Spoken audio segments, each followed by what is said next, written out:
ನಮಗನ್ನಿಸುತ್ತದೆ ನಮ್ಮ ಬಳಿ ಯಾವ ಮಾರ್ಗವೂ ಉಳಿದಿಲ್ಲವೆಂದು.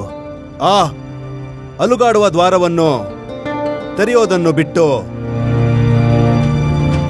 ಆದರೆ ಪ್ರಶ್ನೆ ಏನೆಂದರೆ, ಕೋಣೆಯೊಳಗೆ ಹೋದವರು ಇಂದಿನವರೆಗೂ ಯಾರು ಮರಳಿ ಬಂದಿಲ್ಲ. ಆ ಕೋಣೆಯೊಳಗೆ ಹೋಗುವವರು ಯಾರು?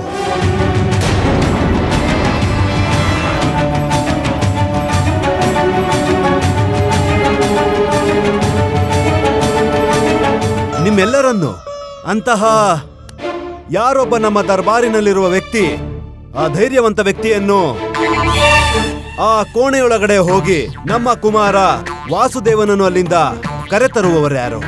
ಅವರು ಸಾಬೀತುಪಡಿಸುತ್ತಾರೆ ಇಲ್ಲಿವರೆಗೂ ನಾವು ಅಲುಗಾಡುವ ದ್ವಾರದ ಬಗ್ಗೆ ನಾವೇನೆಲ್ಲ ಕೇಳಿದ್ದೇವೋ ಅದು ಮಿಥ್ಯವೆಂದು, ಅದು ಭ್ರಮೆ ಎಂದು. ಯಾರು?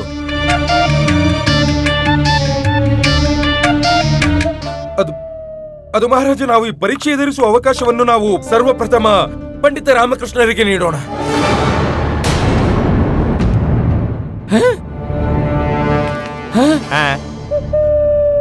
ಹಾಗೇನು? ಹಾಗಾದ್ರೆ ಸರಿ, ಈಗ ಹೇಳಿ, ಮಹಾಜ್ಞಾನಿ ಯಾರು? ನೀವೋ ನಾನು? ನಾವು. ಅಂತರ್ಯಾಮಿ ಯಾರು? ನೀವೋ ನಾನು? ನಾವು. ದೂರದರ್ಶಿ ಯಾರು? ನೀವೋ ನಾನು? ನಾವು. ಅಧಿಕ ಅನುಭವಿ ಯಾರು? ನೀವೋ ನಾನು? ನಾವು. ಹಾಗಾದ್ರೆ ಕೋಣೆಯೊಳಗೆ ಹೋಗೋದು ಯಾರು? ನೀವೋ ನಾನು? ನಾವು. ಮಹಾರಾಜ ಗುರುವರಿಯರು ಹೋಗ್ತಾರೆ. ಸಿಕ್ಕಾಕೊಂಡ ಮುದುಕ. ಮಹಾರಾಜ, ಇವರು ಮಾತು ಪೂರ್ಣಗೊಳಿಸಲು ಬಿಡುವುದಿಲ್ಲ. ಪೂರ್ತಿ ಮಾತನ್ನು ಕೇಳಿ ಪಂಡಿತ ರಾಮಕೃಷ್ಣ. ಏನು? ನಾವು ಬಯಸುತ್ತೇವೆ ಈ ಪ್ರಥಮ ಅವಕಾಶ ನಿಮಗೆಲ್ಲ ಸಿಗಲೆಂದು. ನೀವು ಹೋಗೋದು ಬೇಡ. ಮಹಾಮಂತ್ರಿಗಳೇ, ನೀವು ಹೋಗಿ. ಹಾ.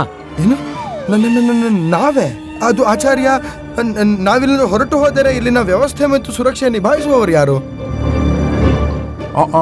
ಅದು ನಾವು ನಿಭಾಯಿಸ್ತೇವೆ. ಆಚಾರ್ಯರೇ ಹೋಗಲಿ. ನಾವ್ ಹೇಗೆ? ನೀವೇ ಹೋಗಿ. ಶಾಂತಿ.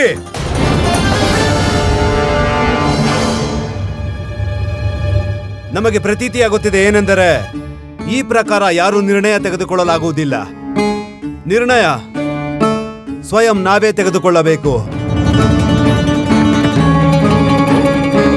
ನಮ್ಮ ನಿರ್ಣಯವೇನೆಂದರೆ, ಒಂದು ಕ್ಷಣ ಮಹಾರಾಜ, ಕ್ಷಮಿಸಿ. ತಾವು ಮೊದಲು ಈ ನಿರ್ಣಯವನ್ನು ತೆಗೆದುಕೊಳ್ಳುವ ಮುಂಚೆ ನಾವು ನಿಮಗೆ ಹೇಳ ಬಯಸುತ್ತೇವೆ. ರಾತ್ರಿ ವೇಳೆ ಆ ಕೋಣೆಗೆ ಹೋಗುವುದು ಬುದ್ಧಿವಂತಿಕೆ ಅಲ್ಲ. ಹೌದು ಮಹಾರಾಜ, ಆ ಅಂಧಕಾರದಲ್ಲಿ ಬಾಲಕ ಜೀವನವನ್ನು ರಕ್ಷಿಸುವ ಬದಲು ಸಂಕಟಕ್ಕೆ ದೂಡಬಹುದು. ನಮ್ಮ ಬ್ರಹ್ಮ ದೃಷ್ಟಿ ಇದನ್ನು ವಿರೋಧಿಸುತ್ತಿದೆ. ಹಾಗೆ ಮಹಾರಾಜ, ನಾವು ಕುಮಾರ ವಾಸುದೇವನ ಹುಡುಕಾಟವನ್ನು ಅರಮನೆಯಲ್ಲಿ ಜಾರಿಯಲ್ಲಿಡಬೇಕು. ಅದರಿಂದ ನಮಗೆ ತಿಳಿಯುತ್ತದೆ ಅವರು ಅರಮನೆಯಲ್ಲೇ ಇದ್ದಾರೆ, ಬೇರೆಲ್ಲೂ ಹೋಗಿಲ್ಲವೆಂದು. ಏನು ಪಂಡಿತ ರಾಮಕೃಷ್ಣ, ನಮ್ಮ ಸಲಹೆ ಸರಿಯಲ್ಲವೇ?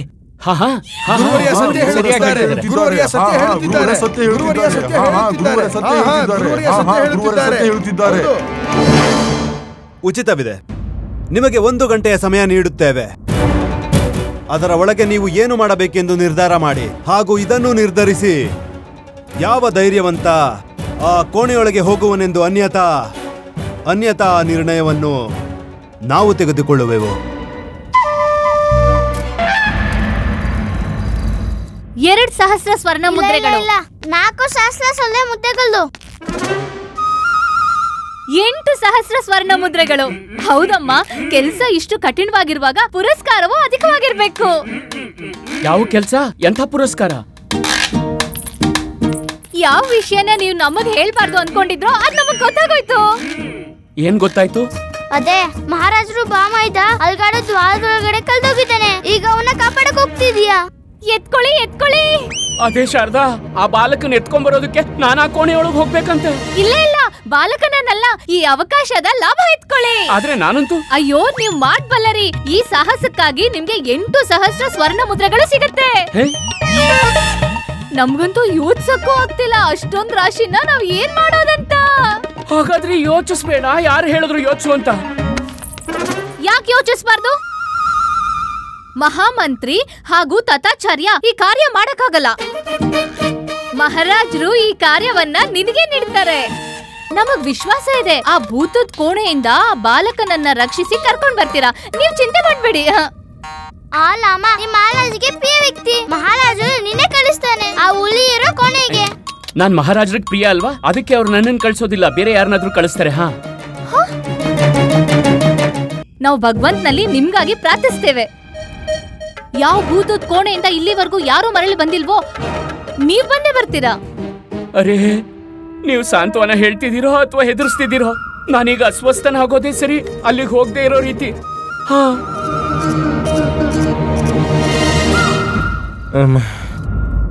ಅಸ್ವಸ್ಥ, ಅತ್ಯಂತ ಅಸ್ವಸ್ಥವಾಗಿದ್ದೇವೆ. ನಮಗೆ ತೀವ್ರ ಜ್ವರವಿದೆ. ಮಾನಸಿಕ ಜ್ವರವಂತೂ ಅಲ್ವಲ್ಲ ಗುರುಜಿ? ಜೀವಂತವಿರ್ತೀರೋ ಅಥವಾ ಹೊರಟು ಹೋಗ್ತಿರೋ ಸ್ವರ್ಗದ ಕಡೆ? ಅರೆ ದಣಿ, ಮಾನಸಿಕ ಜ್ವರ ಹೇಗ್ ಬರೋಕ್ ಸಾಧ್ಯ? ಮಾನಸಿಕ ಜ್ವರ ಬರಲು ಮಸ್ತಿಷ್ಕದ ಅವಶ್ಯಕತೆ ಇರ್ಬೇಕಲ್ವೇ? ನಮಗೇನು ಆಗಿಲ್ಲ ಮೂರ್ಖ, ನಮಗೆ ಜ್ವರವಿದೆ. ಮತ್ತೆ ಹೀಗೆ ಹೇಳಬೇಕು ರಾಜ ದರ್ಬಾರಿನಲ್ಲಿ? ಇಲ್ಲ ಗುರುಜಿ, ಸಿಕ್ಕಾಕೊಂಡ್ ಬಿಡ್ತೀವಿ, ನಾವ್ ಹೇಳಲ್ಲ. ಪಂಡಿತ್ ರಾಮಕೃಷ್ಣ ಒಂದಲ್ಲ ಒಂದು ಔಷಧಿ ತಂದೆ ತರ್ತಾರೆ. ಹೌದು ಗುರುಜಿ, ನೆನ್ಪಿಲ್ವಾ ಈ ಹಿಂದೆಯೂ ನಿಮ್ಮನ್ನು ಕಳಿಸಿದ್ರು ಈ ಭೂತದ ಬಂಗಲೆಯೊಳಗೆ. ಈ ಬಾರಿಯೂ ನಿಮ್ಮನ್ನೇ ಕಳಿಸ್ತಾರೆ ಆ ನರಭಕ್ಷಕ ಕೋಣೆಯೊಳಗೆ. ಇಲ್ಲ ಇಲ್ಲ, ಅದೇನೇ ಆಗಲಿ, ನಾವು ಆ ಕೋಣೆಗೆ ಹೋಗುವುದಿಲ್ಲ. ಒಂದೊಮ್ಮೆ ಹೋಗಲೇಬೇಕೆಂದರೆ ಆಗ ಸರ್ವಪ್ರಥಮ ನಾವು ನಿಮ್ಮಿಬ್ಬರನ್ನು ಕಳಿಸುತ್ತೇವೆ. ನಾವಿಬ್ರು ನಿಮ್ ಜೊತೆನೆ ಇರೋದಿಲ್ವಲ್ಲ ಗುರುಜಿ? ಹಾ ಗುರುಜಿ, ಆ ಭೂತದ ಕೋಣೆಗೆ ಹೋಗುವ ಮೊದ್ಲೇ ನಾವು ಓಡೋಗ್ಬಿಡ್ತೀವಿ. ಹಾ, ಹೇಗೆ ಭೋಜನ ತಿನ್ನೋಕೆ ಓಡೋಗ್ತೀವೋ ಹಾಗೆ.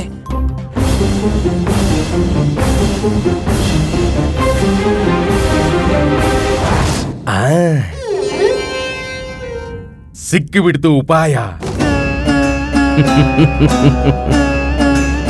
ಬುದ್ಧಿವಂತ ನೀನು ತಥಾಚಾರ್ಯ. ಈಗ ಕೋಣೆಗೆ ಪಂಡಿತ ರಾಮ ಕೃಷ್ಣ ಹೋಗಬೇಕು. ಆಚಾರ್ಯರಂತೂ ಖಂಡಿತ ಏನಾದ್ರೂ ಉಪಾಯ ಹುಡುಕಿರ್ತಾರೆ ಸ್ವಯಂ ಪಾರಾಗಲು ಹಾಗೂ ನಿಮ್ಮನ್ನ ಅಲ್ಲಿ ಕಳಿಸಲು. ಅವ್ರಿಗಿಂತ ಮೊದಲು ನೀವು ಮೂವರು ನನ್ನನ್ನು ಅಲ್ಲಿ ಕಳಿಸೋದಕ್ಕೆ ತಯಾರಿ ಮಾಡ್ತಿದ್ರಿ, ಮುದ್ರೆಗಳನ್ನು ಎಣಿಸ್ತಿದ್ರಿ.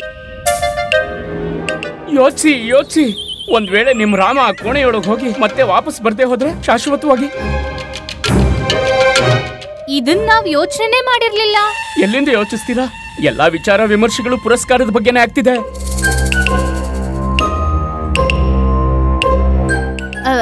ನೀವ್ ಚಿಂತೆ ಮಾಡ್ಬೇಡಿ, ನಿಮ್ಗೇನೂ ಆಗಲ್ಲ. ಒಂದ್ ವೇಳೆ ನೀವ್ ಹೋಗ್ಲೇಬೇಕಾದ್ರೆ ನಾವೆಲ್ಲ ನಿಮ್ ಜೊತೆ ಬರ್ತೀವಿ, ಅಲ್ವಾ ಅಮ್ಮ? ಹಾ, ನೀನ್ ಚಿಂತೆ ಮಾಡ್ಬೇಡಲ್ಲಮ್ಮ. ನಿನ್ ತಲೆಗೆ ಏನಾದ್ರೂ ಉಪಾಯ ಒಲ್ದೇ ಉಳಿಯುತ್ತೆ.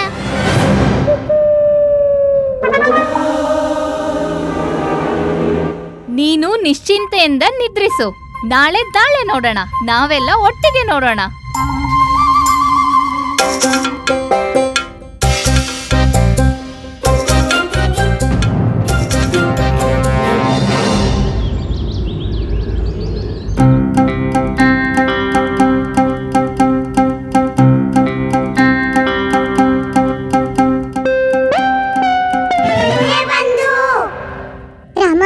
ಶಾರದಾ ಮತ್ತು ಅಮ್ಮ ಸತ್ಯ ಹೇಳಿದ್ರು. ತಥಾಚಾರ್ಯ ಸಭೆಗೆ ಬಾರದಿರಲು ಕಾರಣ ಹುಡುಕೊಂಡಿದ್ದಾರೆ.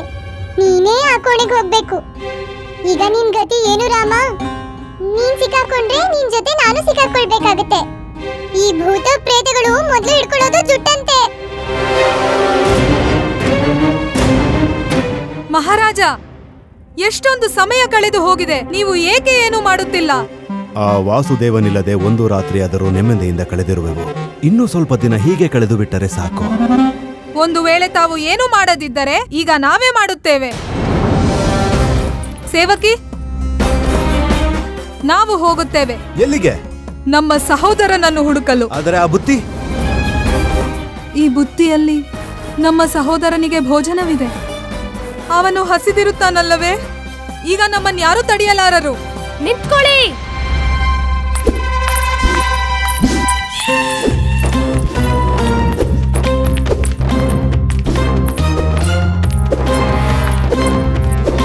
ನಿಂತ್ಕೊಳ್ಳಿ. ನೀವಲ್ಲ, ನಾವೋಗುತ್ತೇವೆ ನಿಮ್ಮ ಸೋದರನನ್ನು ಕಾಪಾಡುವುದಕ್ಕೆ. ನಮ್ಮ ಸಹೋದರನನ್ನು ಹುಡುಕಲು ನೀವೇಕೆ ಹೋಗಬೇಕು? ಏನೆಂದರೆ ನೀವು ಮಾಡುವಂತದ್ದು ನಾವು ಮಾಡುತ್ತೇವೆ, ಮತ್ತೆ ನಿಮಗಿಂತ ಚೆನ್ನಾಗೇ ಮಾಡುತ್ತೇವೆ. ನಾವೇ ಹೋಗುತ್ತೇವೆ ನಿಮ್ಮ ಸೋದರನನ್ನು ಕಾಪಾಡುವುದಕ್ಕೆ. ಸಹೋದರ ನಮ್ಮವನು, ನಾವು ಹೋಗುತ್ತೇವೆ. ನಮಗೂ ಕೂಡ ಸಹೋದರ. ನಿಮ್ಮ ಸಹೋದರ? ಹಾ ಮಹಾರಾಜ, ಇದರಲ್ಲ ತವರ ಮನೆಯಲ್ಲಿ ಪಿತಾಶ್ರೀ ಜೊತೆ. ನೀವು ನಿಮ್ಮ ಸಹೋದರನ ಬಳಿ ಹೋಗಿ, ನಾವು ನಮ್ಮ ಸಹೋದರನ ಬಳಿ ಹೋಗುತ್ತೇವೆ ಅವನ ರಕ್ಷಣೆಗಾಗಿ. ಶಾಂತಿ, ಶಾಂತವಾಗಿರಿ ನೀವಿಬ್ಬರು. ನಾವೇ ಮಾಡುತ್ತೇವೇನಾದರೂ. ಗುರುವರ್ಯ ಬರುತ್ತಿದ್ದ ಹಾಗೆ ಏನಾದರೂ ಮಾಡುತ್ತೇವೆ. ಮಹಾರಾಜ ಮಹಾರಾಜ ಮಹಾರಾಜ ಇನ್ನು ನಮ್ಮ ಗುರುಗಳು ಬರುವುದಿಲ್ಲ. ನಮ್ಮ ಪ್ರಿಯ ಗುರುಗಳು ಇನ್ನೆಂದಿಗೂ ಬರುವುದಿಲ್ಲ. ಅವ್ರಿನ್ಯಾವತ್ತೂ ಬರೋದಿಲ್ಲ. ಆಚಾರ್ಯ ಇನ್ನೆಲ್ಲ ಅರ್ಥಾತ್ ನೀವು ಇದೇನ್ ಹೇಳ್ತಿದ್ದೀರಿ? ಹೀಗಂತ ನಾವ್ ಹೇಳಿಲ್ಲ, ಸ್ವಯಂ ನಮ್ಮ ಗುರುಗಳೇ ಹೇಳಿದ್ದಾರೆ. ಅವರು ಕಾಣೆಯಾಗಿದ್ದಾರೆ, ಇನ್ನೆಂದಿಗೂ ಅವರು ಬರುವುದಿಲ್ಲ. ಭಗವಂತ ಅವರೇ ಹೇಳಿದರೆ ಅವರು ಕಾಣೆಯಾದರೆಂದು. ಸಂಭವತಃ ಮಹಾರಾಜ, ನಮ್ಮ ಪರಮ ಪೂಜ್ಯ ಗುರುಗಳು ಈ ಪತ್ರದಲ್ಲಿ ತಿಳಿಸಿದ್ದಾರೆ. ಓದು ಓದು. ನಾವು ಮಹಾನ್ ಪಂಡಿತ ತಥಾಚಾರ್ಯ, ರಾಜ್ಯದ ಅತ್ಯಂತ ಪ್ರಿಯ ಮಹಾರಾಜರ ಮುದ್ದು ಗುರು. ನಮ್ಮ ರಾಜ್ಯಕ್ಕಾಗಿ ನಮ್ಮ ಧರ್ಮ, ಆಸ್ಥೆ ಹಾಗೂ ಕರ್ತವ್ಯದ ನಿರ್ವಹಣೆ ಮಾಡುವ ಸಲುವಾಗಿ ಆ ಭೂತದ ಕೋಣೆಗೆ ಹೋಗುತ್ತಿದ್ದೇವೆ. ವಾಸುವನ್ನು ಹುಡುಕಿ ತರುತ್ತೇವೆ, ಅನ್ಯಥಾ ನಾವೆಂದಿಗೂ ಮರಳುವುದಿಲ್ಲ. ಅರ್ಥಾತ್ ಗುರುವರ್ಯ ನಿಜವಾಗ್ಲೂ ಭೂತದ ಕೋಣೆಗೆ ಹೋಗ್ಬಿಟ್ರ? ಹೋಗಿದ್ದಾರೆ, ಆದರೆ ಇನ್ನೂ ಕೂಡ ಬಂದಿಲ್ಲ.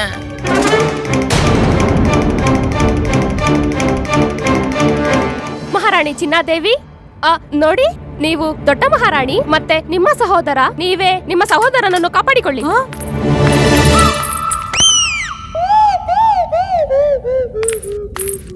ನಾವೇನೇ ಮಾಡಿದ್ರು ನಿಮ್ಮಷ್ಟು ಚೆನ್ನಾಗಿ ಮಾಡಕ್ಕಾಗಲ್ಲ. ನೀವೇ ಹೋಗಿ, ನೀವು ನಿಪುಣರು ಎಲ್ಲಾ ವಿಚಾರದಲ್ಲೂ. ಅಯ್ಯೋ, ನಿಮ್ಮ ಸಹೋದರ ಆದರೆ ನಾವ್ಯಾಕೆ ಹೋಗ್ಲಿ? ನೀವೇ ಹೋಗಿ. ನಾವ್ ಹೇಳಿದ್ವಲ್ಲ, ನೀವ್ ಹೋಗಿ. ಅಯ್ಯೋ, ನಾವ್ಯಾಕೆ ಹೋಗ್ಬೇಕು? ನೀವೇ ಹೋಗಿ. ನಾವ್ ಹೇಳಿದ್ವಲ್ಲ, ನೀವ್ ಹೋಗಿ. ನೀವೇ ಹೋಗಿ ಅಲ್ವಾ? ಶಾಂತವಾಗಿ ನೀವಿಬ್ರು.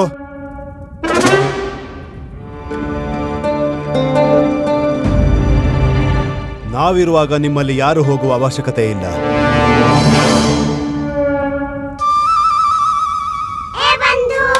ಉಳ್ಕೊಂಡೆ ರಾಮ, ಮಹಾರಾಜರು ಸ್ವಯಂ ತಾವೇ ಹೋಗುತ್ತಿದ್ದಾರೆ.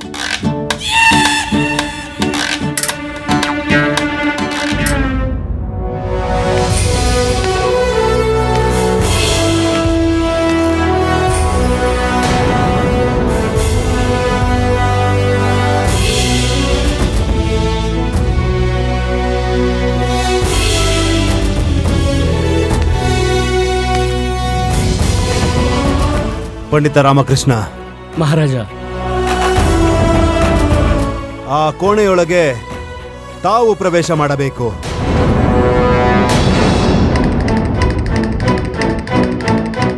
ನಾನ ಮಹಾರಾಜ? ಇಲ್ಲ ಇಲ್ಲ, ಪಂಡಿತ ರಾಮಕೃಷ್ಣ, ಚಿಂತಿತರಾಗುವ ಅವಶ್ಯಕತೆ ಇಲ್ಲ. ನೀವಲ್ಲಿಗೆ ಒಬ್ಬರೇ ಹೋಗುತ್ತಿಲ್ಲ. ಓಹೋ, ಹಾ, ಅರ್ಥಾತ್ ತಾವು ಜೊತೆಲಿರ್ತೀರಿ ಅಲ್ವಾ? ನಮ್ಮ ಶುಭಕಾಮನೆ ನಿಮ್ಮ ಜೊತೆ ಇರುತ್ತದೆ ಪಂಡಿತ ರಾಮಕೃಷ್ಣ.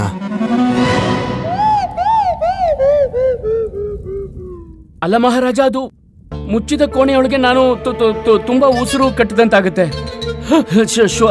ಶ್ವಾಸವೇ ಆಡೋದಿಲ್ಲ. ಮತ್ತೆ ಅಂಧಕಾರದಲ್ಲಿ ನನಗೇನು ಕಾಣದೇ ಇಲ್ಲ ಮಹಾರಾಜ.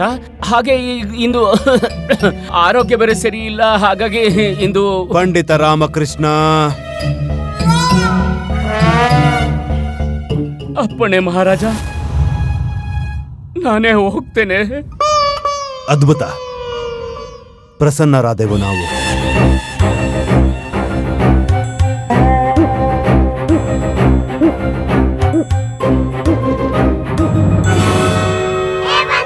ರಾಮ, ಈ ದರ್ಬಾರಿಗೆ ಹಾಗೂ ಸಮಸ್ತ ಮಿತ್ರರನ್ನು ಕೊನೆಯ ಬಾರಿ ನೋಡಿಬಿಡು. ಮತ್ತೆ ಇವರನ್ನು ಭೇಟಿ ಮಾಡಲಾಗದು.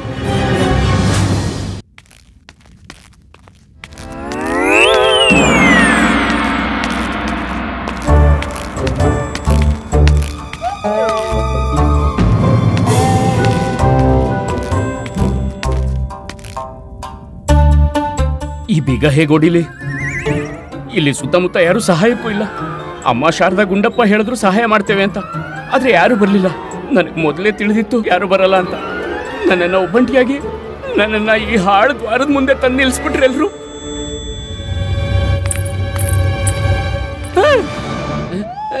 ನಂಗೆ ಚೆನ್ನಾಗಿ ಗೊತ್ತಿತ್ತು ನೀವು ಬಂದೇ ಬರ್ತೀರಾ ಅಂತ. ಬಂದಿದ್ದೀರಾ ಅಂದ್ಮೇಲೆ ಬೀಗ ಹೊಡಿಯೋದಕ್ಕೆ ಸ್ವಲ್ಪ ಸಹಾಯ ಮಾಡಿ. ನೀವೆಲ್ಲ ಸಹಾಯ ಮಾಡಕ್ಕೆ ಬಂದಿದ್ದೀರಲ್ವಾ? ಹಾ, ಸಹಾಯಕ್ಕೆ ಬಂದಿರೋದು. ತಗೋ ದಂಡನ, ಹೊಡ್ದಾಕು ಬೀಗನ.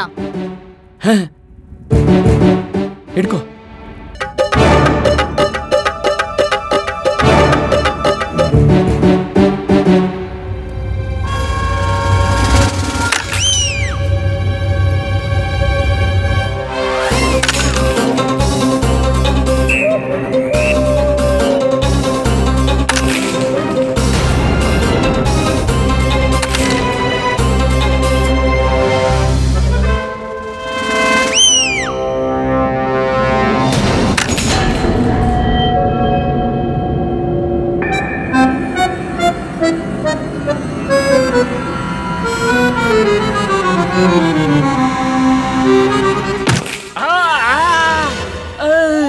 ಏನ್ ಲಾಮ ಒಂದ್ ಬೀಗ ಹೊಡಿಯಕಾಯ್ತಿಲ್ಲ, ಒಳಗಡೆ ಹೋಗಿ ಏನ್ ಮಾಡ್ತೀಯ? ಹೌದಾ?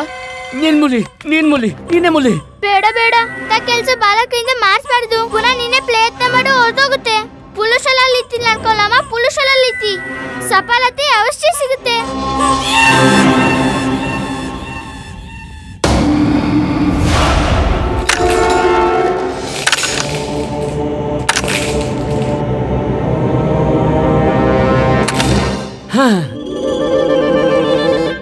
ವಾಲಮ್ಮ, ಇವತ್ ನೀನ್ ತೋರಿಸ್ಬಿಟ್ಟೆ ನೀ ಪುರುಷ ಅಂತ. ಮತ್ತೆ ಇಲ್ಲಿವರೆಗೂ ಏನಾಗಿದೆ? ಪುರುಷನೇ ಇದ್ದೆ, ಆದ್ರೆ ನೀನು ಮೊದ್ಲು ಎಲ್ಲೂ ಪುರುಷತ್ವ ತೋರ್ಸೇ ಇಲ್ವಲ್ಲ. ಈಗ ಬೀಗನ್ನು ತೆಗೆದ್ಬಿಟ್ಟೆ, ಈ ಬೂದುದ್ ಕೋಣೆ ದ್ವಾರದು. ಹೌದಾ? ನಿಂಗ್ ತುಂಬಾ ಅವಸರ ಇದೆ ಅಲ್ವಾ? ಬಾ ನೀನ್ ತೆಗಿ, ಬಾ ತೆಗಿ. ಬೇಡ ಬೇಡ, ಈ ಶುಭ ಕಾರ್ಯ ನಾನು ಹೆಂಗ್ ಮಾಡಕ್ಕಾಗುತ್ತೆ? ನೀನೇ ತೆಗಿ ನಿನ್ ಕೈಯಿಂದ.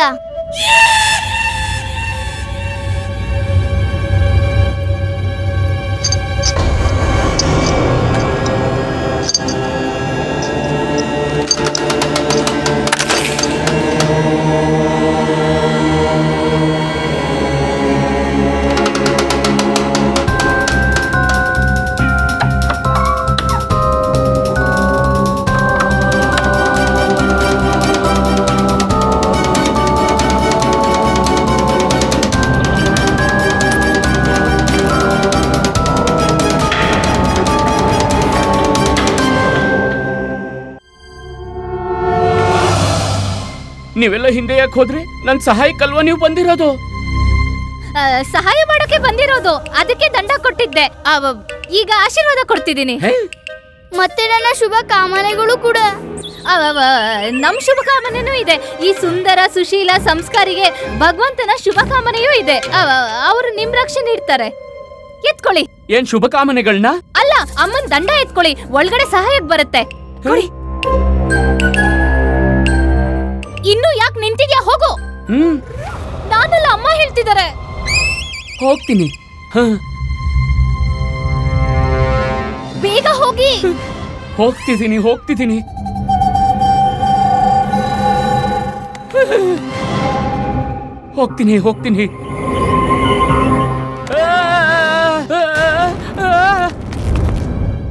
ನಾನಂತೂ ಈ ತರ ಬೂದುದ್ ಕೊಡಕ್ ಯಾವತ್ತೂ ಹೋಗಲ್ಲ. ನನ್ನೊಬ್ಬನ್ನೇ ತಳ್ಬಿಟ್ರ ನೀವು? ಈಗ ತೋರಿಸ್ತೀನಿ. ಅರೇ, ಇಲ್ಲಿ ಅಂತದೇನು ಇಲ್ಲ. ನಾವ್ ಅನ್ಕೊಂಡ್ ರೀತಿ ಎಂತ ಮನಮೋಹಕವಾಗಿದೆ. ಅರೆ ವಾ, ಇಲ್ಲಿ ಎಷ್ಟೊಂದು ಗಂಟೆಗಳು. ಗಂಟೆ ಹಾಗೂ ಇಲ್ಲಿ ಲಾಡೂನು ಇದೆ. ಅಯ್ಯೋ ಅಮ್ಮ, ಬೇಡ. ಲಾಡುವಿನ ಜೊತೆ ನವರತ್ನ ಹಾರಾನೂ ಇದೆ.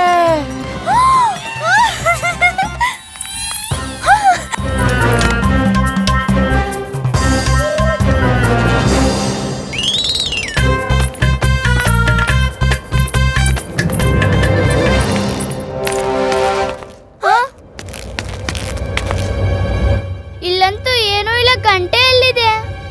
ಲಡ್ಡು ಎಲ್ಲಿ? ನವರತ್ನದ ಹಾರನೂ ಕಾಣ್ತಿಲ್ಲ. ಗುಂಡಪ್ಪ, ಇಲ್ಲಿ ನೋಡು, ಇವೇ ನಿನ್ನ ಗಂಟೆಗಳು. ಅಮ್ಮ, ಇಲ್ಲಿದೆ ಲಾಡು, ತಿನ್ನು. ನಿನ್ನ ನವರತ್ನ ಹಾರ ಇಲ್ಲಿದೆ, ಧರಿಸ್ಕೋ. ದುಷ್ಟ, ನಾಲಾಯಕ, ಕಪಟಿ, ನಮ್ಗೆ ಮೋಸ ಮಾಡಿದ್ಯಾ? ನಾವಿಲ್ಲಿರೋದಿಲ್ಲ. ಬನ್ನಿ.